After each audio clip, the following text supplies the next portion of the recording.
Hi everyone, my name is Jade. A lot of people know me as JD or JDkins, and I'm the new community manager here at Meta Theory and DuskBreakers. I'm really excited to get to know all of you more throughout our journey together here at the Dusk. And today we have our leadership AMA with Kevin and David, Steven, Nelson, and Kristin. We'll be going over into a deep dive more into creative and insights on our lore development, which is super, super exciting. And we'll be starting off with some intros. So our team will be saying their name, their position at Meta Theory or DuskBreakers, and their favorite snack. Let's see, Dave, would you like to start us off first? Sure. And yeah, Kev's restarting, and so he'll be back. But my name is David Barthwell, co-founder here, head of creative, and my favorite snack. I am a potato chip fundamentalist, so plain kettle chips, salted, no sour cream and onion, nothing like that. Just give it to me straight. Favorite snack. Awesome, that sounds so good. And then our next person is going to be Nelson. How about you? Hey, how you guys doing? This is Nelson Wayne. Can you guys hear me? Yes, Yep, we can hear hear you. you. All right. Hi, everybody. I am the general manager of our Taiwan office, and very lucky to be a Dustbreaker. And my favorite food is anything that's free. Love Costco lines. That's a great snack. I've actually never heard that before. It's so creative. But yes, hi Steve, welcome. We are doing an icebreaker / introduction. So we'll be saying our name, our position at Meta Theory or DuskBreakers, and our favorite snack. Hey everybody, my name's Steve. I am Chief Gaming Officer at Meta Theory and on DuskBreakers. My favorite snack, I don't know. I would say that if you've ever had Nerd gummy clusters, they are the perfect combination of two of the best candies in the world. That would be my favorite snack. Awesome. I've actually never heard or have seen those, so maybe I should go look for them in my local grocery store or maybe at the movie theater. And then we also have Kristin. Yes, go ahead and state your name, position, and your favorite snack as well. Oh yeah, thanks, Jade. Hey everyone, great to have you here at our AMA. I'm Kristin. I'm the Chief Product Officer at Meta Theory, and oh my gosh, my favorite snack. How am I supposed to choose? I guess recently I just really like Cara oranges. I think they're probably the best orange, so I'm gonna go with that. A healthy snack. Oh my gosh, that's so on brand. I love it. But yeah, so this is our team, and we'll have Kevin join us once his app is ready. Oh, there he is. I see him. Perfect. Perfect timing. Hi, Kevin. We are stating our name, our position here at Meta Theory and DuskBreakers, and then our favorite snack.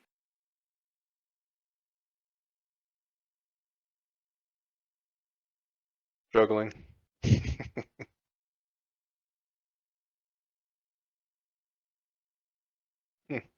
Oh no, too many snacks. But I guess once His we name get is Kevin back. Lin. He's co-founder and CEO, and his favorite snack is Popeyes.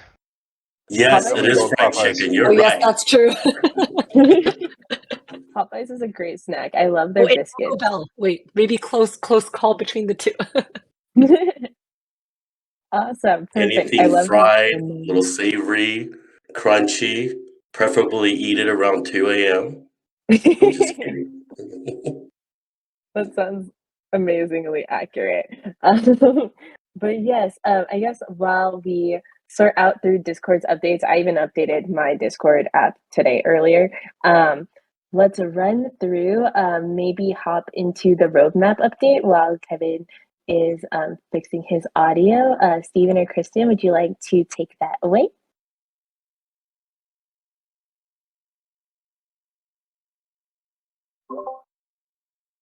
Yeah, I'll grab this. Yeah, definitely. From the DuskBreakers perspective, I think we're pretty excited about our coming updates. There's kind of three things that I would kind of want to highlight. One is really just focused on Twilight Shift and where we're going with that. So at GDC, we actually had a demo that folks could play at the event that we hosted. It is a combat update. The demo that folks saw kind of highlighted three areas within the gameplay that are have improved a lot. One is basically, I'd say, the general combat and the encounters that you have.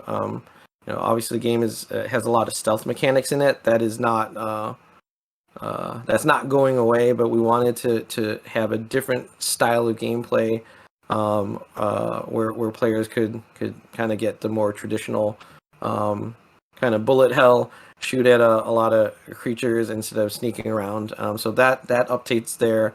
We had a insight into an escort missions and different types of missions that you could do throughout the levels.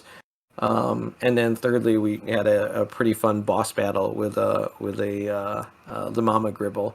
If you've played the original Twilight Shift, there's a pretty cool encounter that you can have where you can sneak around and get some pretty good minerals through that.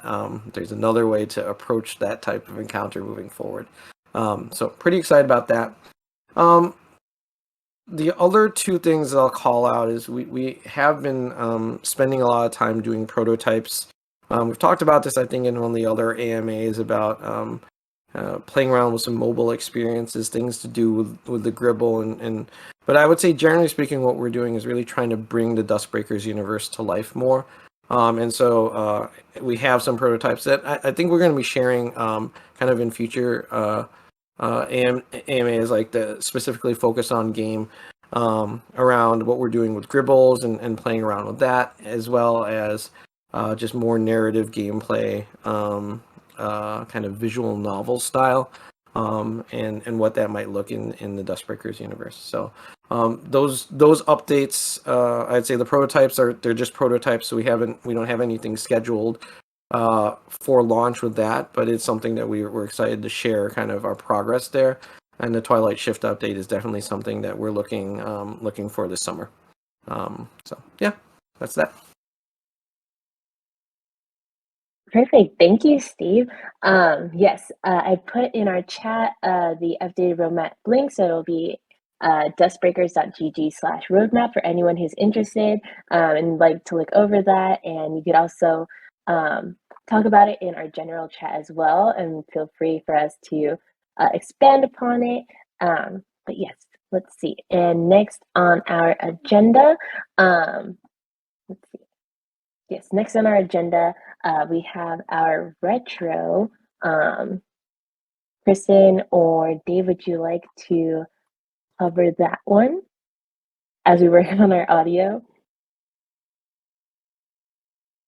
Sure, I can hop in with a few thoughts. Hopefully, I can leave some of the higher level thinking to Kev, particularly thoughts around the market, Web3 going forward. But I can certainly speak to what we've been handling on the creative side, and some additional thoughts around AI and how that's sort of factoring into our thinking around our roadmap. So on the creative side, we've been making a ton of progress, really positive progress. The major project over the last couple of weeks since our last AMA was a major revamp of our lore. The reason we undertook this was a couple of reasons. We learned that many aspects of the originally conceived lore were a bit overcomplicated and didn't mesh well with gameplay that emerged in Twilight Shift, moving towards a little bit more action, a little bit less on the stealth.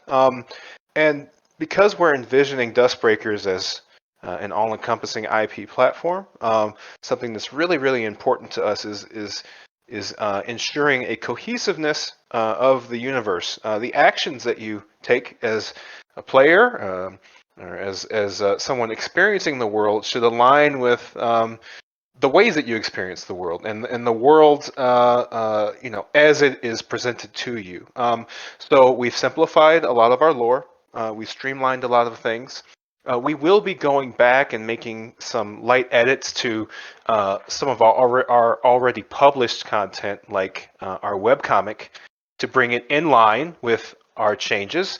We're looking into publishing a bit of a change log to detail what edits we've been making, and we're gearing up for a large content push that, as mentioned, will serve to, like Steve was talking about, turn DuskBreakers into a world that you can inhabit. Part of that is steady flow of content that allows you to immerse yourself within that IP. So a lot of stuff coming down the pipe there, and we're really leaning hard into AI, both on the text generative and image generative sides, to accelerate our pipelines. We want the creation of content to flow, to feel consistent and steady, natural, and be immersive. And in order to be immersive, it has to be constant. It shouldn't be sort of moments of punctuation. There should be a steady flow. So we'll be speeding up our content pipelines. We're getting all our ducks in a row. A lot of this is really exciting, and we can talk a little bit more about AI maybe later in this AMA. I'll stop there. Perfect, thank you. And I guess we'll just give another update as well as how the Taiwan update is doing, especially with our play testing and everything. Nelson, if you'd like to speak on that. Yeah, sure, Jay. Yes, and thank you for David sharing all the improvements all the changes in addition to the lore side. And Taipei, our Taiwan office here, was built as a development center, an R&D center for computer graphic. And also we have a game team over here, and we have total about 18 people here. And I think the advantage that we have with the Taipei crew is that these are two teams that Kevin and I have hired on to join our company. So each of them come with 8 to 10 years working together experience, and they bring that synergy over to us. And along with the synergy, they come with a lot of experience on the computer graphics side of it. We have people that can do everything from a pre-render CG trailer or a commercial that you see on TV, all the way down to creating animation for games. And in that part, there's everything from motion graphic to motion capture to compositing. A lot of what you would call technical artists based on our team. And basically, they're the one that figure out all the intricate details and software and processes before we kind of produce them. And there's also the game team. They have these guys have shipped games together as a team, and they have engineers. They also have designers, and they have artists. They're lean and mean, but their previous game, I believe, had 8.5 Metacritic before they joined us. So very fortunate to have a good crew here to support us and to work with David to bring out stories and the lore story to life. But yeah, that's the brief breakdown on Taipei. Awesome. Thank you so much, Nelson, for that update. And I guess on the topic of games as well, Steven, if you have any updates on like either playtest learnings or maybe any Twilight Shift updates that you can share as well, that'd be awesome. Yeah, so from our playtest, we did a set internally, and as I mentioned, that's on a similar build that, or actually, I think it's the same build that we used for GDC. I kind of mentioned it a little bit earlier. So the the combat update was really well received. I think folks really dig the more high pace action and all the things that came with that. But I think the flip side of that is what I was mentioning about the stealth game. There were a lot of people that, even though that was a combat, it's a combat update. It's not intended to like completely change the game. It's intended to add a new dimension to it. Because the demo didn't feature stealthy mechanics, there actually was a fair amount of feedback about for people who aren't necessarily about blowing everything up. Did call out that since the demo didn't have it, it felt like the game was taking a step back, or it wasn't a game that some people would want to engage in the same way. So I think that was really good feedback. It's easy for us to pile on a combat update and add new weapons, new way to blow things up, and things like that. But also, it was an important reminder that there's all types of gameplay, and we don't want to lose that as we amplify this new gameplay that we are adding to the game. I think that's the biggest thing that I would say around that. There's a lot of things that we're exploring right now. Now that and like I said, I'm excited for people to see the combat update, because that really enhances the core mechanic. But there are things beyond the core gameplay that really get into where are we going with the meta game, and that's bigger than Twilight Shift. That's DuskBreakers all up. Those are the types of things that I think we're spending a lot of more time on as the core gameplay does get more solidified. Perfect. Thank you so much for that update. I'm really excited for what's to come. And yes, Kevin is still having a bit of audio issues, so we're going to move towards some of the community questions that we had. One of them being from Solomon.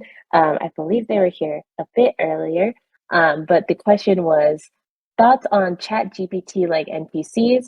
How close in general, maybe not for DuskBreakers, are we from NPCs controlled or trained in a lore-like model to fit a specific consistent personality? I think this would be a great question for maybe Dave or Steve to answer, since it's combining both of their fortes. If either of you would like to start on that Yeah, question. let me hop in there. It looks like a couple people in chat are also on the same wavelength. This is a very natural question. If you're following the space at all, I think the paper Generative Agents, Interactive Simulacra of Human Behavior went viral a little bit, and it was basically a series of virtual NPCs operating in an environment, a limited environment powered by a large language model, as they went about their day. You can imagine it as sort of a cross between Stardew Valley and The Sims. Each of these NPCs woke up, made breakfast, went to hang out in the garden, engaged in conversations with other NPCs, all in a dynamic, generative fashion.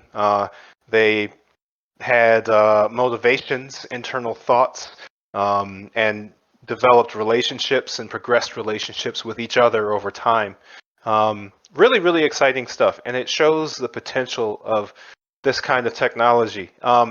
It's definitely something that we're aware of here. It's something that we're experimenting with here. I mean, if we want to look ahead, my vision of the future involves virtual actors taking direction versus armies of people writing individual lines of dialogue. I think that's really, really exciting and opens up pathways to basically your ability as a fan of an IP, of a game, of a show, to have a deep interaction with the system beyond sort of what is given to you on a regular sort of content cadence. It's just really exciting. It opens up a lot of possibilities. There are some limitations with existing models. I'm personally keeping a close eye on Red Pajama. It's an open source LLM. It should hopefully outperform some of the other more open models. Llama is one of them. And one thing that this new model does have is a very permissive open source license for commercial applications. Something that we are hesitant to do, I guess, is to build our platforms on the back of models, on the back of other platforms that can, they could take away access at a moment's notice. I think open source is really, really important. Now, Llama as a model is already being fine-tuned and optimized by the community. And I think there's one derivative called Vicuna, and it's derived from Llama. It's at about 90% of ChatGPT's quality. ChatGPT is pretty much best in class right now. I guess that many of us have access to. So I'm really, really looking forward to this next round of open source large language models that might even surpass GPT once they've been fine-tuned. And can really allow us to lean in, start to build out some of these virtual NPC applications, and basically, see what happens with it. I'm curious how you all will interact with some of these things if we begin to release and experiment with these sorts of products. I'm curious to figure out what I'll discover as I play more with an emergent technology. So yeah, top of mind here. Definitely something we're working with actively. I'll see if anyone else has something to add to that. Awesome. Thank you so much for expanding, Steve. Did you want to add to that? Yeah, I'll just add a little bit because I think Dave captured a lot of this. One of the things that we're talking about and the exploration that we're doing with the visual novel and more narrative gameplay is really kind of how to create a more create a living world out of DuskBreakers, and so there's obviously a big opportunity with technology like ChatGPT. I think kind of technology aside, using that as the guiding factor, how do we make this world more alive? How do we make interactions within the world more relevant for you as a player, based on what your interactions and things like that? I think there's a lot that we can play around with. So that is part of the prototyping that we're doing, is just trying to understand how to create more characters that are more intelligent and more reactive and represent kind of what we would want to have in a living real DuskBreakers world. So there's definitely a lot of stuff to play with. Awesome. Yeah, it's really exciting being able to experiment and see how all of this works hand in hand in my everyday working setting, but also really excited to see how you all get to interact with it in the future as we experiment together alongside the rest of our team. We have another question from Delu. This one I'm going to split between today and tomorrow's AMA, which is a Twitter space. At 8 to 9 a.m. PST tomorrow. But the first half of the question, I think, is a really relatable one for this space, which is, we are in a new quarter. Can the leadership team share what's on their minds in terms of the future? What are you paying attention to? How are you adapting? And I know there's exciting things in store. How will you use this next wave of releases, from playtesting to comics, etc.? And is a goal to rebuild the community and grow it, or how will we utilize those to help grow the community, is their question. Would anyone like to take that, spearhead this question? I can kick it off. I think I've mentioned a few things that are top of mind for the creative team here. Definitely accelerating pipeline.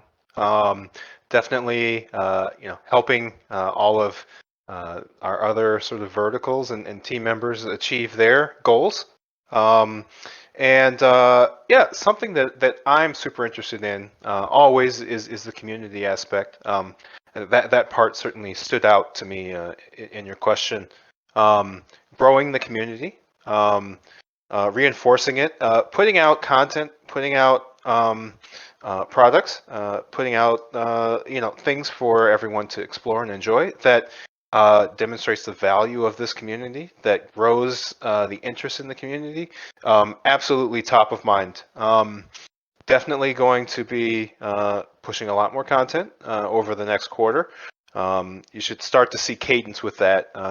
We've had to explore quite a bit with AI, with refining and perfecting our more traditional pipelines to accommodate these brand new tools that are continually growing and changing, breaking day by day. It's a significant challenge. We're certainly adapting as fast as we can, but we want to, once we open the fire hose, we don't want to have to walk it back. And so a lot of the work that we've been doing is practice how we want to play, right? Yeah, over the next quarter, a lot more content, a lot more art, a lot more AI stuff, maybe even quite a bit more process work, so you can see how some of the sausage is made. Those are definitely top of mind and priorities for me going forward.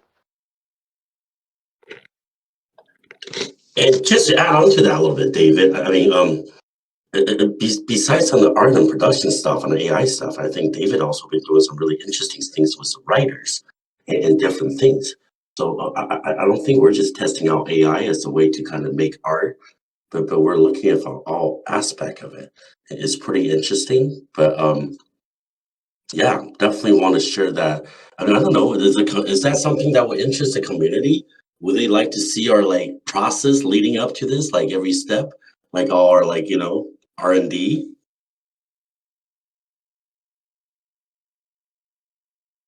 I think they would. Just I think it'd asking be in general. Sorry. yeah, no problem. I think they would.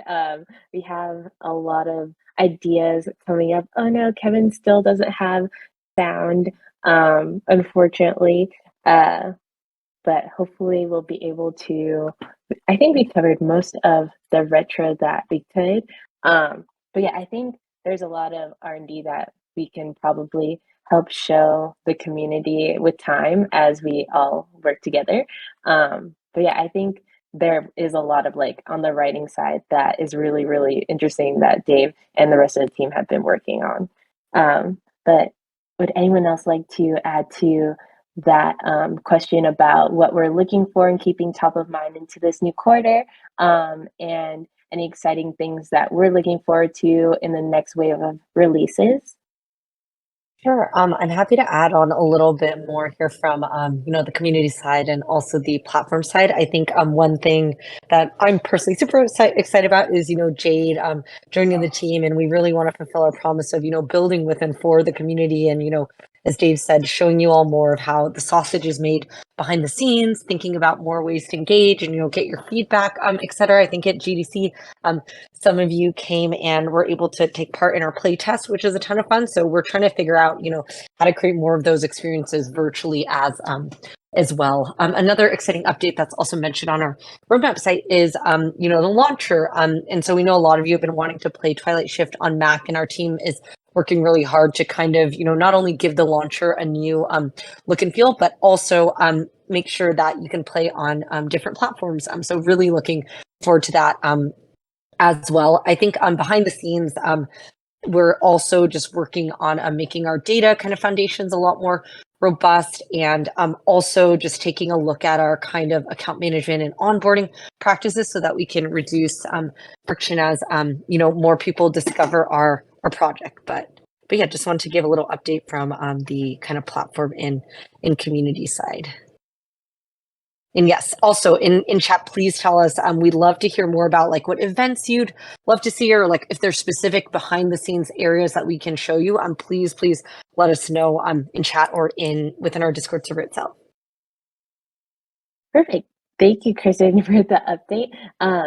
let's see. If anyone has any other questions, this is time for the live Q&A. We're leaving about 10 minutes for everyone to get their questions in the Breaker Canteen chat. I do see one here from Salazar. Have there been any takeaway from the team from some of the other Web3 games that have had fairly successful mini games like Doogie Dash or imaginary ones? If anyone has any insight or perspective on that, that would be awesome.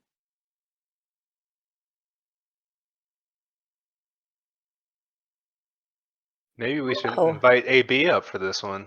I think he always has some fun insights. Don't want to put him on the spot though. I don't know if he can talk.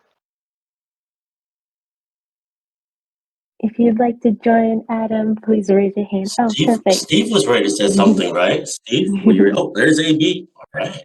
Can you guys hear me? Yeah. Yes. Oh, okay, cool. Hey guys, how's it going? Good to be back. I thought I was speaking tomorrow, but I guess I'll talk a little bit today too. Question was around other Web3 games, right? Yeah, there's a number out there. I guess, yeah, taking a step back is kind of more of a, when it comes to this space, there's a bunch of different projects, games, many interesting things to look and learn from.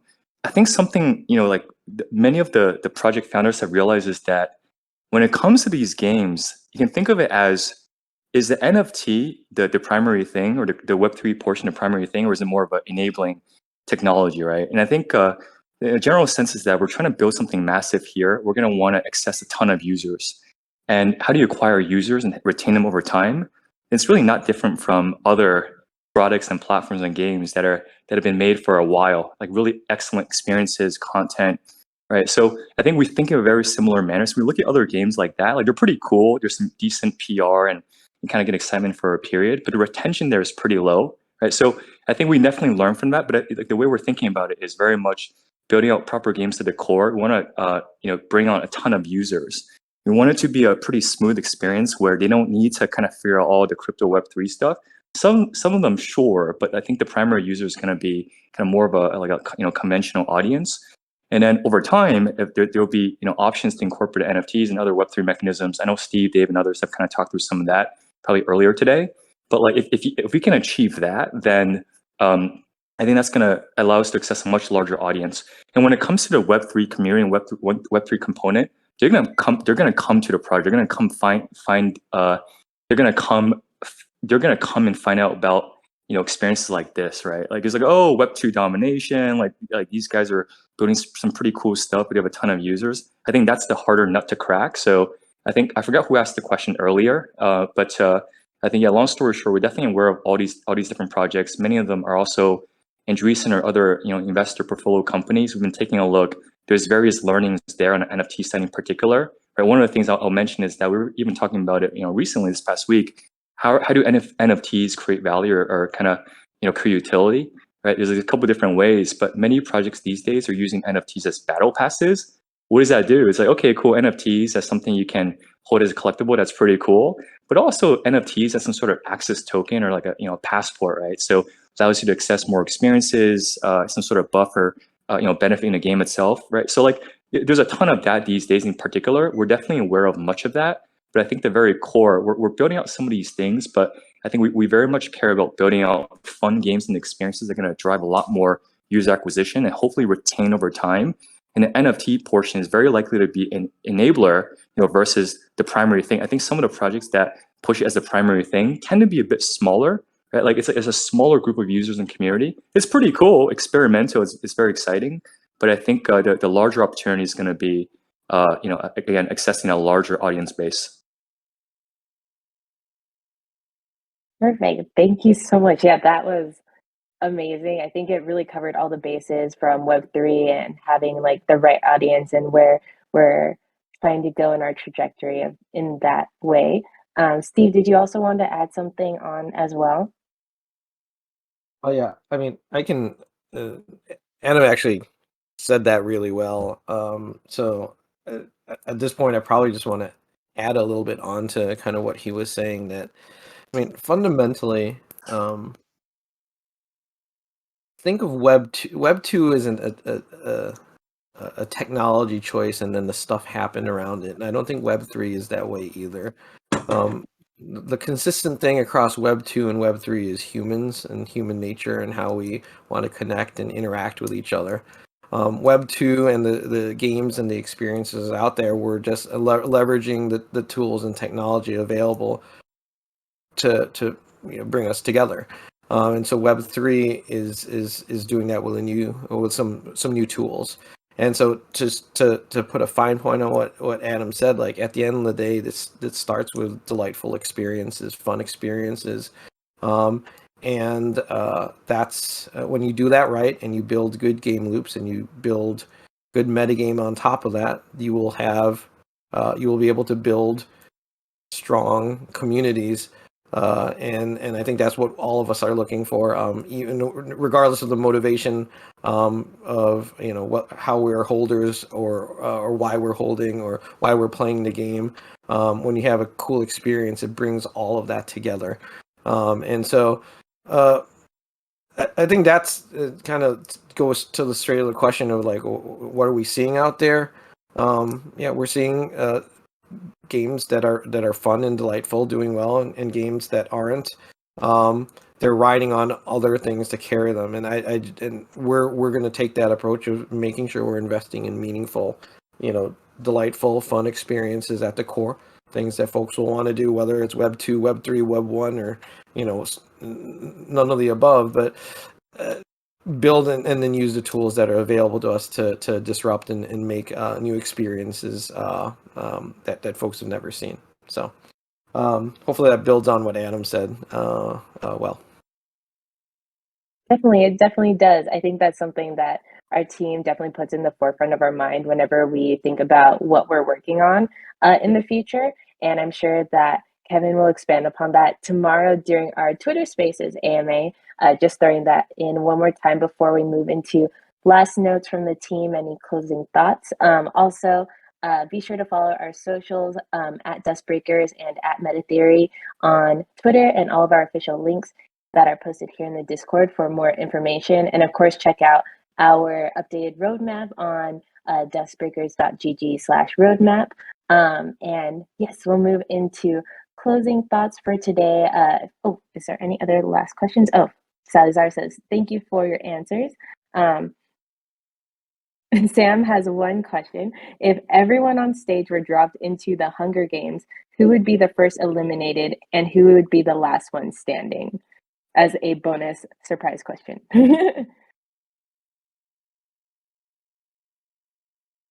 They also said we don't have to answer, but if anyone would like to answer I feel like Dave would be one of the last ones standing. Dave, based on Dave's, I worked out with Dave and done CrossFit with Dave, and so I feel like my bet might be on Dave for this one. I'd make it pretty far, but Kev's network is pretty deep. I feel like he'd have some like benefactor airdrop some sort of airstrike and just take me out right at the last second. It wouldn't be fair, but that's Kev for you. Great answers, everyone. But yes, be sure to tune to any of these. And while we have everyone on stage, does anyone have any closing thoughts before we end our first AMA session?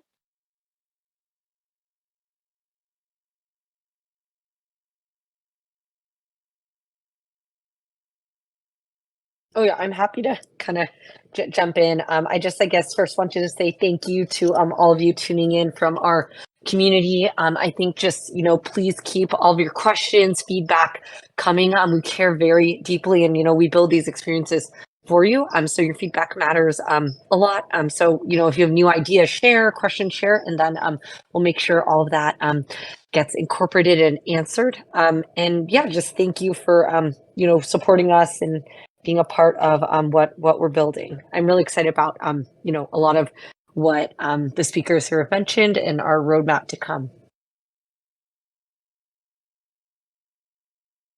Perfect. Thank you, Kristin. And that will be closing our AMAs. For any other updates that we've recently had, be sure to check out our Dusk highlights for any reference as well. The AMA channel will be open until tomorrow morning. So be sure if you have any extra questions for panelists or anything that we weren't able to cover, please be sure to drop any questions in that channel. And yes, that should wrap up our first AMA session with our leadership team. I hope you guys have a great rest of your day. Hopefully see you tomorrow morning, 8 a.m. PST for our Twitter space. Thank you, panelists, so much for speaking on all of our topics and answering our community's questions. And yes, we'll see you all tomorrow or at our next event. Thank you, everyone. Bye. Thank you, Jay. Thank you, everyone. Thanks, Bye-bye. Jade. Thanks, everyone. Hope to see you at the Twitter space tomorrow.